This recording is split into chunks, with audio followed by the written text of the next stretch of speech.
सबैलाई नमस्ते।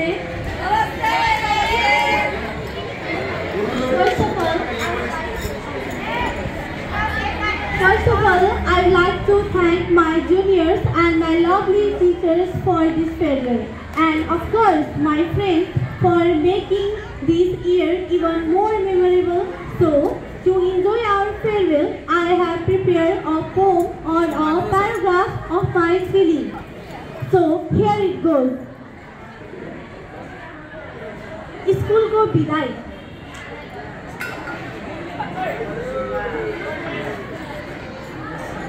शायद अब यो बाल्यकाल फर्किँदैन होला, यदि फर्कियो भने यो विदाई हुँदैन थियो होला। समय र परिस्थितिले कहाँ पुर्यायो थाहै भएन, भन्दा लामो सुनिने यो 13 वर्ष कसरी बित्यो पत्तै चलेन। राम्रो गर्दा पाउँथ्यो ताली, नराम्रो गर्दा गाली, हजुरहरूले सिकाएको बाटोमा हिँड्ने अब हाम्रो पाली। आँखा खोलिदिनु भयो हजुरहरूले शिक्षक बनेर, सम्झने छौँ हामी हजुरहरूलाई सधैँ भगवान मानेर। बेलुकाको 6 बजेसम्म जोस चलाएर पढ्ने दिन आउँदैन, यो कक्षा कोठामा बसेर शिक्षकलाई हल्ला गरेर पढाउन नदिने दिन सायद अब आउँदैन। तिमी भन्छौ 10 पछि मलाई बिर्सन्छौ होला, म कसरी बिर्सन सक्छु यो विद्यालयलाई,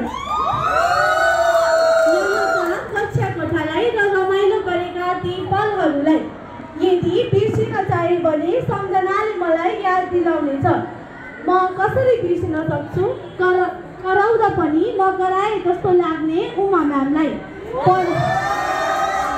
पढाइमा पनि गफ, तर गफमा पनि पढाइ मिसाउने अली सरलाई।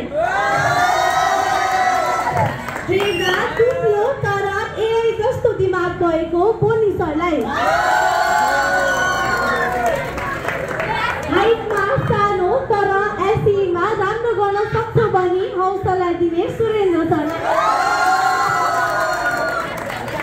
साइन्टिस्ट जस्तो दिमाग भएको उत्तम सरलाई।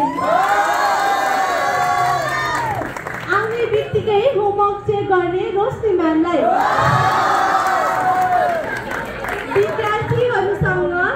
विद्यार्थीहरूसँग मिल्ने प्रतिभा म्यामलाई।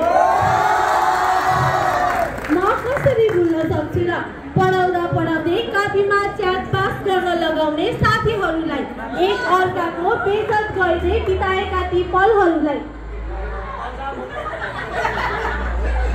सायद यो दिन अब फर्कने छैन होला, यदि म फर्केर आए तापनि एउटा पाहुनाको रूपमा मात्रै आउनेछु र फेरि ती सम्झनालाई पठाउँदै फेरि म फर्कनेछु। आज यो दिनमा छँदै गर्दा मैले आफ्ना गल्तीलाई महसुस गर्दैछु, मैले आफ्ना कमजोरीलाई बुझ्दैछु। मलाई माफ गरिदेऊ हे साथी, मैले चर्को आवाजमा बोले होला, चित्त दुखाए होला, तिमीहरूलाई बिर्सिदेऊ है। कहाँ कतै भयो होला सर म्याडमसँग गल्ती, माफ गरिदिनु है मलाई, म त एउटा गन्तव्यतिर लाग्दै गरेकी यात्री। मैले यो विद्यालयको माया, साथ र सपोर्ट म मेरो शब्दमा वर्णन गर्न सक्दिनँ।